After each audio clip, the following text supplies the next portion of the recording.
नमस्ते दोस्तों, स्वागत है आपका परीक्षा अनअकैडमी पे। तो चलिए आज नए वीडियो में शुरू करते हैं एक नया टॉपिक को आज का होगा हमारा लिंग। पढ़ते हैं लिंग। लिंग कहते किसे हैं? लिंग जिसे कि हम लोग क्या कहते हैं, इंग्लिश में हम लोग इसे जेंडर बोलते हैं। तो जब ऐसी संज्ञा जिससे हमें स्त्री या पुरुष जाति का बोध होता है उसे हम लिंग कहते हैं। तो पहले जान लेते हैं लिंग किस भाषा का शब्द है। तो लिंग जो होता है वो हमारा संस्कृत भाषा का शब्द है।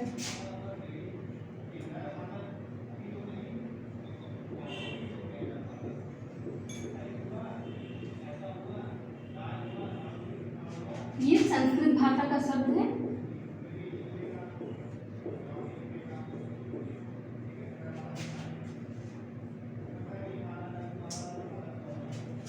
और इसका जो अर्थ होता है संस्कृत भाषा में, इसका एक जो हिंदी में अर्थ होता है वो होता है चिन्ह या पहचान। चिन्ह या पहचान, या फिर इसी को हम निशान भी कहते हैं। चिन्ह जिसे हम लोग बोलते हैं ना, निशानी है, निशान है, चिन्ह है उनका, तो वही चीज होता है चिन्ह या निशान। तो लिंग क्या है? संस्कृत भाषा का शब्द है जिसका क्या हिंदी में अर्थ होता है चिन्ह, पहचान या निशान होता है। तो लिंग की परिभाषा क्या होगी इसके आधार पर? तो वही जिसके आधार पर हम ये जान सके कि कोई चीज, कोई संज्ञा शब्द है वो स्त्री है या पुरुष है, वो स्त्री जाति का बोध करा रहा है या पुरुष जाति का बोध करा रहा है, तो हमारा किसके अंतर्गत आएगा? लिंग के अंतर्गत। तो चलिए इसकी परिभाषा लिख लेते हैं हम लोग।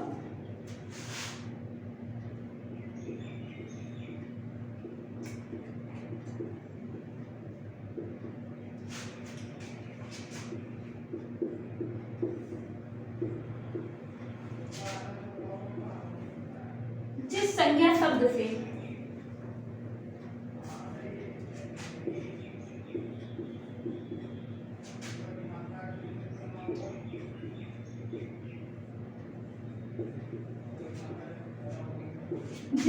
शब्द से स्त्री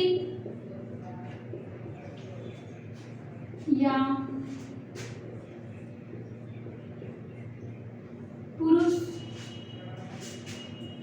जाति, स्त्री या पुरुष जाति का बोध हो,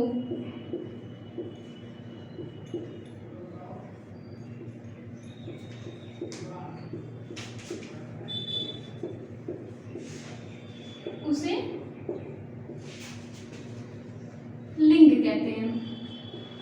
लिंग ऐसे भी लिखा जाता है, संस्कृत में लिंग कैसे लिखा जाता है? ऐसे भी लिखते हैं लिंग। लिंग कहते हैं।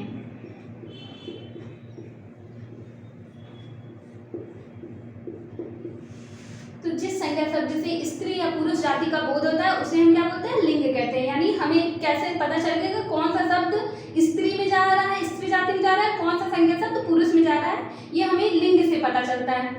और लिंग, अब जैसे कि इसमें परिभाषा में ही दिख रहा है कि स्त्री या पुरुष जाति का भेद, स्त्री या पुरुष जाति का कैसे हमें पता चलेगा? तो इसके आधार पर कितने भेद हो जाएंगे? इसके 2 भेद हो जाएंगे। तो इसके कौन कौन से भेद होंगे? स्त्रीलिंग और पुल्लिंग। तो चलिए इसके भेद लिख लेते हैं।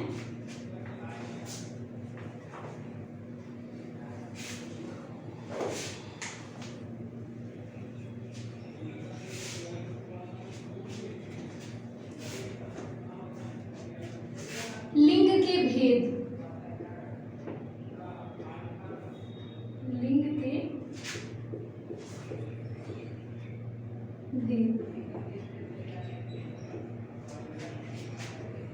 हिंदी में लिंग के 2 भेद होते हैं। हिंदी में, वैसे तो हिंदी में लिंग के 2 भेद होते हैं। कौन कौन से? स्त्रीलिंग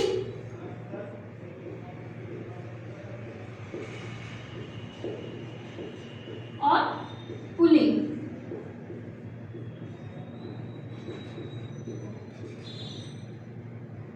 हिंदी में 2 भेद होते हैं, लेकिन हम लोग जो संस्कृत में 3 भेद पढ़ते हैं, जैसे कि स्त्रीलिंग और पुल्लिंग के अलावा एक लिंग और होता है नपुंसक लिंग, और इंग्लिश में भी होता है न्यूटर जेंडर और एक कॉमन जेंडर होता है। इंग्लिश में अलग 4 भेद चलते हैं, लेकिन जो हिंदी में हम लोग पढ़ते हैं सिर्फ स्त्रीलिंग और पुल्लिंग पढ़ते हैं, क्योंकि इसमें जो कॉमन और न्यूटर जेंडर रहता है या कह लीजिए नपुंसक लिंग रहता है वो भी इन्हीं दोनों में आ जाता है, उसको अलग अलग विभाजित नहीं किया गया है।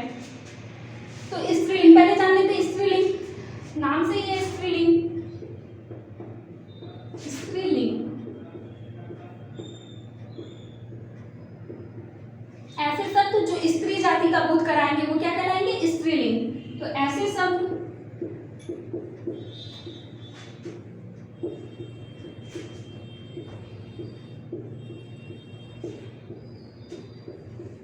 जो स्त्री जाति का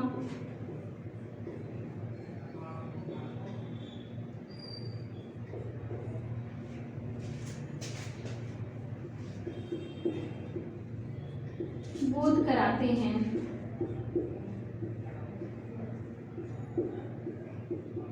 उसे स्त्रीलिंग कहते हैं।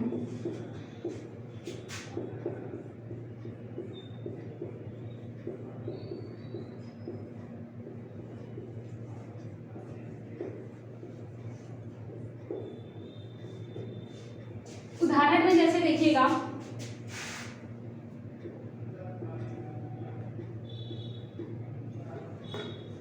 उदाहरण में हम लोग देखते हैं कि स्त्रीलिंग के उदाहरण में आएगा क्या, जैसे सीमा, सीमा गाती है, तो सीमा यहाँ क्या हो जाएगी, स्त्रीलिंग हो जाएगी क्योंकि सीमा गाती है। उसी तरह सीता पढ़ती है, यहाँ भी सीता क्या है, स्त्रीलिंग शब्द हो गया। अच्छा देखिए ध्यान दीजिएगा, ये तो शब्द हो गया कि हम लोग ऐसे समझ ले रहे शब्द, लेकिन अगर इसका निर्धारण कैसे करेंगे कि स्त्रीलिंग शब्द है या पुल्लिंग शब्द है, क्योंकि ऐसे तो हम लोग को पता चल जा रहा है कि हाँ ये गाती है पढ़ती है, लेकिन अगर जिसको नहीं समझ में आता वो सीधे एक वाक्य प्रयोग कर ले। कोई शब्द अगर आपको दिया जाए तो सीधे आप उसका एक वाक्य प्रयोग करें, क्योंकि हम लोग बचपन से बोलते आते हैं तो उनको पता चल जाता है कौन लड़का है कौन लड़की है। जैसे आपको अगर शब्द दे दिया गया हवा, तो आप कैसे उसका प्रयोग करेंगे कि हवा चलती है, ना कि आप ये कहेंगे कि हवा चलता है। जब आप हवा चलती है बोलेंगे तो आपको खुद समझ में आ जाएगा कि हवा कैसा शब्द है, स्त्रीलिंग शब्द है। उसी तरह पुस्तक अच्छी लगती है, पुस्तक पढ़ने में अच्छी है, तो पुस्तक समझ में आ रहा है ना कि पुस्तक क्या हो जाएगी, स्त्रीलिंग शब्द है। तो हमेशा उसके साथ एक क्रिया लगा लीजिएगा, जरूर उसका एक वाक्य प्रयोग करके एक क्रिया लगा लीजिएगा, जिससे आपको ये पता चल जाएगा कि वो शब्द किस में जा रहा है, स्त्रीलिंग में जा रहा है या पुल्लिंग में जा रहा है। तो चलिए हम लोग पुल्लिंग भी देख लेते हैं। पुल्लिंग दूसरा हमारा क्या हो जाएगा, पुल्लिंग। डिफिनीशन परिभाषा तो बस लिखने के लिए, वैसे तो सब लोग नाम से ही पकड़ लेगा, क्योंकि स्त्रीलिंग सीधी सी बात है, जिसमें स्त्री जाति का बोध कराएगा वो स्त्रीलिंग शब्द हो जाएंगे। और उसी तरह सेम है पुल्लिंग,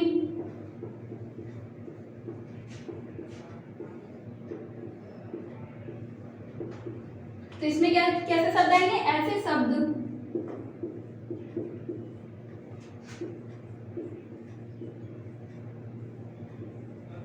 जो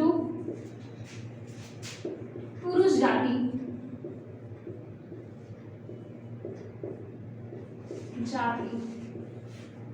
का बोध कराते हैं,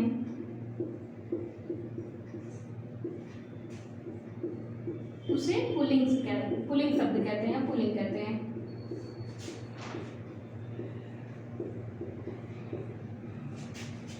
पुल्लिंग कहते हैं।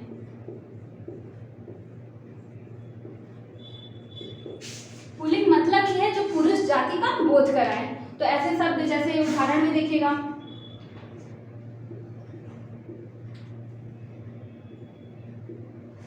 उदाहरण में जैसे ले लीजिए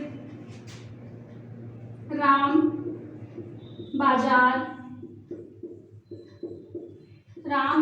जाता है,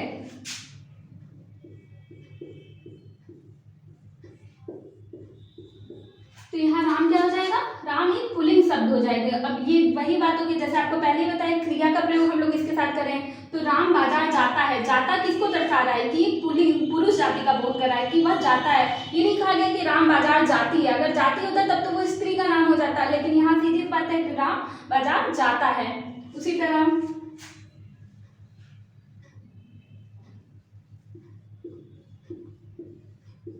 देवेश खाना बनाता है,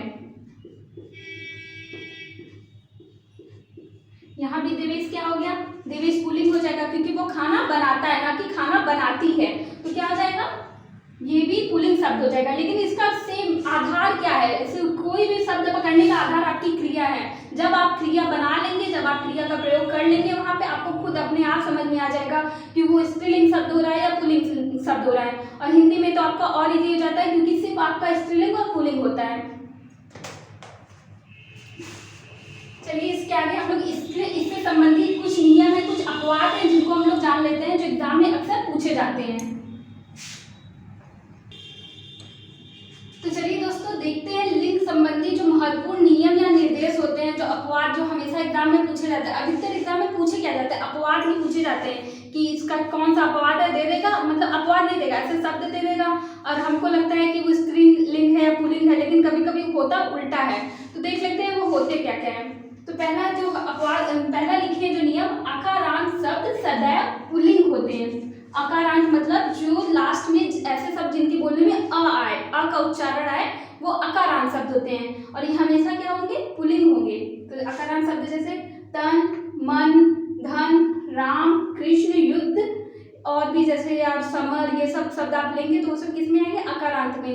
अकारांत को आप तोड़ेंगे ना जब जो, तो लास्ट में क्योंकि जो एक व्यंजन रहता है वो किससे किससे, एक स्वर और व्यंजन, एक वर्ड पूरा स्वर और व्यंजन मिला के बनता है। तो जब आप तोड़ेंगे तो लास्ट में आ आता ही है, तो उसके आधार पे हम लोग अकारांत, आकारांत, इकारांत, उकारांत हम लोग वो विभाजित करते हैं। तो जितने अकारांत शब्द होते हैं वो किस में जाते हैं, पुल्लिंग में। लेकिन कुछ अपवाद भी हैं, जैसे कोयल, पुस्तक, पुलिस, कलम इत्यादि, ये सब अपवाद होते हैं। अब अपवाद भी अगर आपको याद नहीं है तो आप उसी ट्रिक के साथ पकड़ेंगे जिसको मैंने आपको पहले बताया है कि आप उसके साथ क्रिया का प्रयोग कर लेंगे। जैसे कोयल, कोयल कूकती है, कोयल गाना गाती है, तो वो पता चल जा रहा है कोयल क्या है, स्त्रीलिंग है तो अकारांत, देखिए ये भी अकारांत ही है लेकिन क्या है, ये स्त्रीलिंग है। उसी तरह पुस्तक पढ़ी जाती है, पुस्तक क्या है, पढ़ी जाती है, तो इसके साथ ही हमने क्रिया का प्रयोग किया तो पता चल गया क्या है, पुस्तक एक स्त्रीलिंग शब्द है। उसी तरह पुलिस, पुलिस आती है, न कि पुलिस आता है, तो क्या हो जाएगा, ये भी पुलिस क्या हो जाएगा, स्त्रीलिंग शब्द होगा। ऐसे तो अगर जल्दी जल्दी में एग्जाम में क्या होता है, हम लोग देखते लगता है कि पुलिस कैसा शब्द है, पुलिस दिमाग में ऐसा बैठ जाता है कि पुलिस होगा पुल्लिंग, लेकिन पुलिस क्या होता है, स्त्रीलिंग होता है। आप उसको जरूर से आप उसके साथ क्रिया का प्रयोग करके जरूर देख लीजिएगा, चाहे जो भी शब्द मिले। इसी तरह कलम से लिखी जाती है, ये सब शब्द होते हैं, तो इससे आप क्रिया का प्रयोग करके जरूर देख लेंगे। और शरीर के अंगों के नाम प्रायः पुल्लिंग होते हैं, शरीर के अंगों के नाम प्रायः पुल्लिंग होते हैं। शरीर के अंग जैसे अब क्या क्या, शरीर के अंग जितने भी हो गए आपके, हाथ, कान, दांत, पैर, नाक, ये सब जो हो गए हैं, हाथ, कान, दांत, पैर, बाल, खून, ये सब क्या होंगे, पुल्लिंग शब्द होंगे। पुल्लिंग शब्द कैसे, भाई हाथ है, हाथ हिलाया जाता है, हाथ से काम किया जाता है, कान से सुना जाता है, तो ऐसे शब्द आप उनका प्रयोग करके, दांत से चबाया जाता है, तो वैसे ही पता चल रहा है कि क्या है, पुल्लिंग शब्द है। चमड़ा मतलब चमड़ा मोटा होता है तो पता चल रहा है ना पुल्लिंग। खून क्या होता है, खून खौलता है, तो क्या ये इस पुल्लिंग शब्द हो जाएगा। इसके भी कुछ अपवाद हैं। अब जैसे कोहनी क्या होती है, कोहनी ये होती है, तो कोहनी का आप जैसे प्रयोग करके लीजिए, जैसे कोहनी घुमाई जाती है, ऐसे हो गया, तो ये क्या पता चल गया कि कोहनी एक स्त्रीलिंग शब्द है।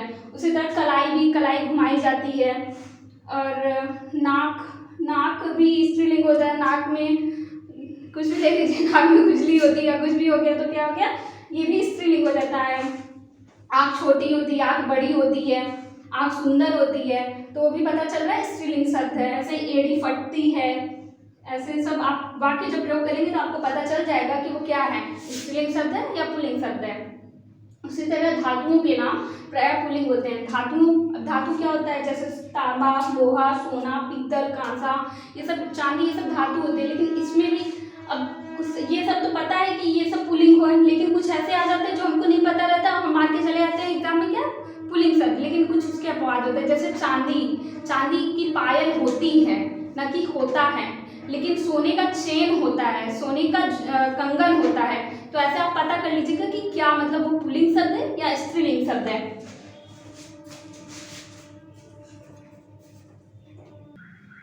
तो दोस्तों देख लेते हैं कुछ और नियम जो और इसके अपवाद हैं जो बन सकते हैं, जितने उनको मैं बता देती हूँ, तो उसको देख लीजिए।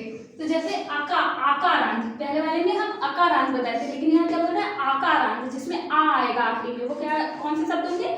आकारांत। तो आकारांत शब्द सदैव स्त्रीलिंग होते हैं, जिसके लास्ट में आ आता है तो हमेशा वो क्या होते हैं? स्त्रीलिंग शब्द होते हैं। जैसे आप देख लीजिए वनिता, दुहिता, दुहिता मतलब ये पुत्री होती है, दुहिता, पुत्री, भार्या, भार्या मतलब पत्नी होती है, ये भी क्या स्त्रीलिंग में ही जाता है। और देख रहे हैं आप सबके अंत में क्या आ रहा है? आ रहा है। गीता, ये सब क्या स्त्रीलिंग है, गीता पढ़ी जाती है। गीता आप पुस्तक भी ले लेंगे तो वो भी पढ़ी जाती है, या गीता अगर किसी का नाम है तो गीता जाती है।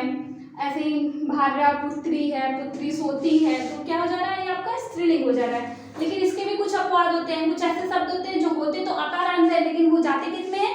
पुल्लिंग में जाते हैं। ये ना मत देखिएगा कि आकारांत है तो चले जाएंगे स्त्रीलिंग में, लेकिन इसके कुछ अपवाद है, देख लेते हैं। जैसे तोता, तोता क्या? तोता बोलता है, तोता उड़ता है। मामा, दादा, वैसे तो ये लिंग ही, मामा, दादा, चाचा, ये सब लिंग ही जाते हैं पुल्लिंग में, लेकिन अगर आकारांत के हिसाब से देखेंगे तो भी ये किस में जाएंगे? पुल्लिंग में ही जाएंगे। राजा, नाश्ता, नाश्ता क्या होता है? नाश्ता किया जाता है, नाश्ता की नहीं जाती, नाश्ता किया जाता है, तो क्या हो जाएगा? नाश्ता भी आपका क्या होगा? पुल्लिंग शब्द हो जाएगा, ये इसके अपवाद में आ जाएंगे। इसी तरह इकारांत और इकारांत शब्द सदैव स्त्रीलिंग होते हैं, ये दोनों भी जो होंगे हमेशा स्त्रीलिंग होते हैं। अब इकारांत जिसमें लास्ट में यानी छोटी और बड़ी जिसके आखिरी में आपको देखने को मिलेगा वो क्या हो जाएगा? स्त्रीलिंग हो जाएगा। जैसे देखिएगा हाथी, ये अपवाद में जाएगा। जैसे अर्ची, गति, बुद्धि, वृद्धि, व्याधि। जैसे अर्ची, अर्ची मतलब किरण होता है, तो अर्ची भी कैसा शब्द है?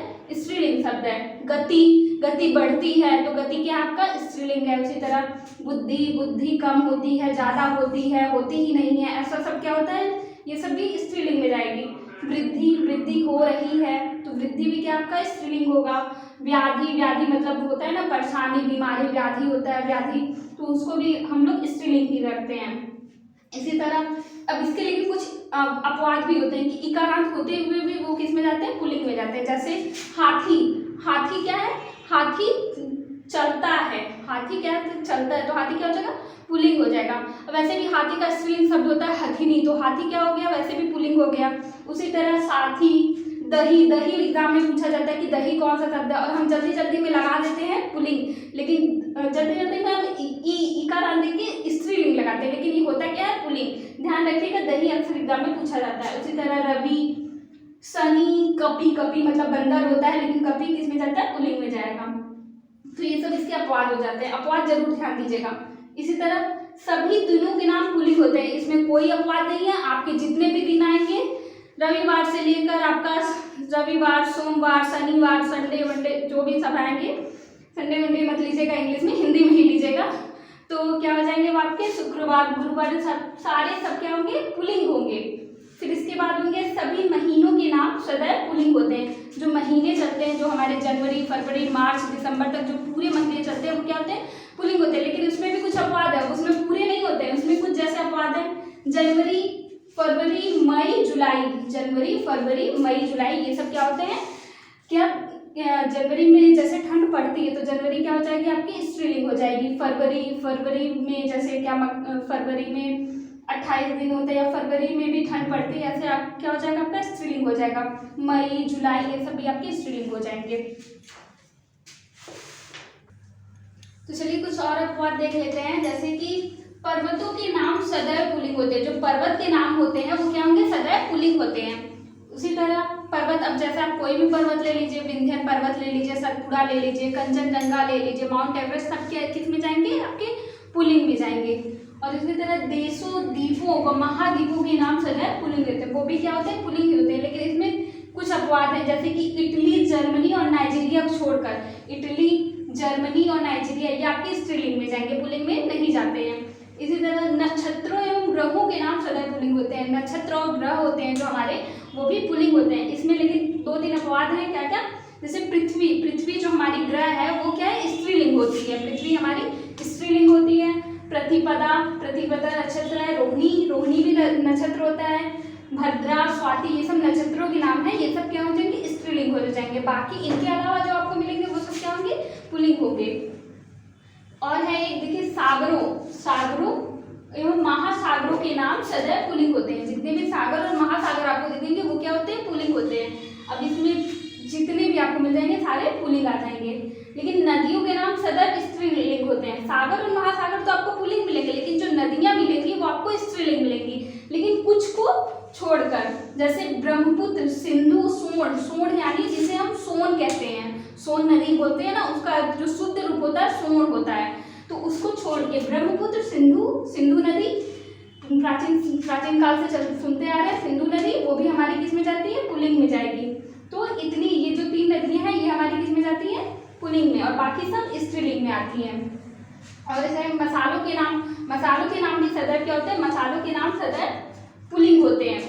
अब इसमें सब तो पुल्लिंग होते हैं, लेकिन 2 मसाले ऐसे हैं जो स्त्रीलिंग में काउंट होते हैं, स्त्रीलिंग में गिने जाते हैं। वो कौन कौन से होते हैं, लौंग और इलायची। कौन से होते हैं, लौंग और इलायची। लौंग और इलायची आपकी स्त्रीलिंग में जाएंगे। तो ये कुछ अपवाद और नियम थे, उनको आप जरूर ध्यान रखिएगा एग्जाम में, मतलब इसको ध्यान में रख के आप करिएगा, तो इससे आपका अधिकतर क्वेश्चन सही होगा। तो दोस्तों आज की वीडियो यहीं समाप्त होती है। हमारा साथ देने के लिए, हमसे जुड़ने के लिए बहुत बहुत धन्यवाद। मिलते हैं नए वीडियो में नए टॉपिक के साथ, तब तक के लिए जय हिंद, जय भारत।